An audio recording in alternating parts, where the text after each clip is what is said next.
Bonjour à tous, ici Margot Morin. Bienvenue sur ma chaîne dédiée à tout ce qui touche à la maison, déco, organisation, astuces pratiques. Si vous aimez créer un espace qui vous ressemble et découvrir des conseils pour embellir votre intérieur, n'oubliez pas de vous abonner. Aujourd'hui, on va explorer ensemble un nouveau sujet pour transformer votre chez vous. Prêt? C'est parti! Bonjour à tous. Dans cette vidéo, je vais explorer avec vous les différences entre les banques en ligne et les banques traditionnelles. Nous allons aborder les avantages et les inconvénients de chaque type de banque, ainsi que les services qu'elles proposent. Que vous soyez déjà client d'une banque en ligne ou que vous envisagiez de changer de banque, cette vidéo vous donnera toutes les clés pour faire le meilleur choix selon vos besoins. Restez avec moi pour découvrir tout cela. Ouvrir un compte en ligne, c'est aujourd'hui presque rentre dans les mœurs.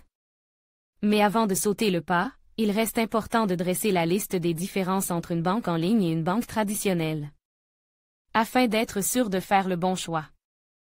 De simples services d'épargne à d'authentiques services bancaires, l'offre en ligne a rapidement évolué ces dernières années.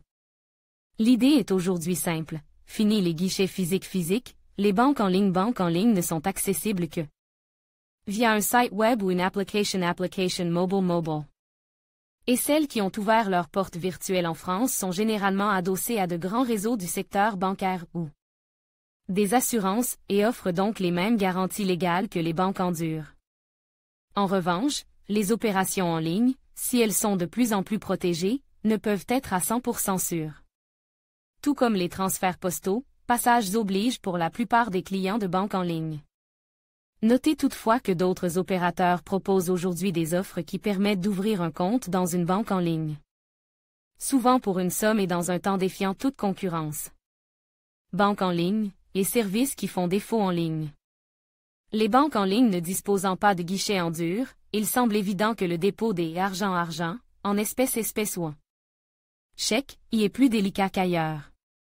Les établissements virtuels proposent tout de même des solutions comme le dépôt en distributeur automatique de billets de leur banque mère ou le passage par la poste. Autre difficulté, l'absence de relations privilégiées avec un conseiller bancaire. Mais là encore, les banques en ligne on pense à des parades, des téléconseillers joignables par téléphone ou par mail ou via les messageries instantanées de Facebook ou pour ceux qui cherchent des services un peu plus spécifiques, tels que les crédits étudiants ou auto, les assurances multirisques ou habitation ou des produits de prévoyance ou de retraite, etc. Sachez qu'il reste difficile pour l'heure de les trouver en ligne. Si vous êtes du style globetrotter, la banque en ligne n'est peut-être pas pour vous. Car la plupart facturent aux tarifs ou les retraits et les paiements à l'étranger. FSHH, Pixabay, CC0 Public Domain. Ouvrir un compte en ligne. Quels avantages? Le principal avantage de la banque en ligne reste tout de même que l'ouverture d'un compte y est généralement moins chère. Les clients des banques en ligne débourseraient ainsi 5 fois moins par an en frais bancaires que ceux des banques traditionnelles. La cotisation à la carte bancaire est généralement gratuite, tout comme les opérations bancaires de base, ordre de virement, retrait, etc. Et cet avantage n'est aujourd'hui plus gâché par une offre qui était encore limitée au milieu des années 2000.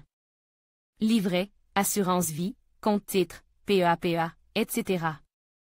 L'offre de produits bancaires accessibles en ligne est toujours moins large que celle que proposent les banques traditionnelles.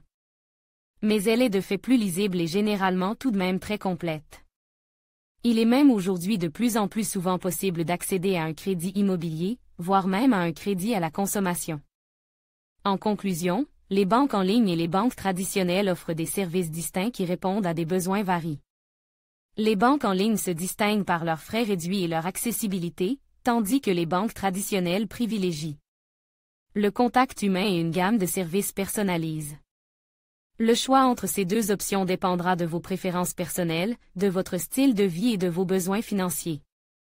Il est essentiel de bien évaluer ces différences pour faire un choix éclairé qui vous convient le mieux.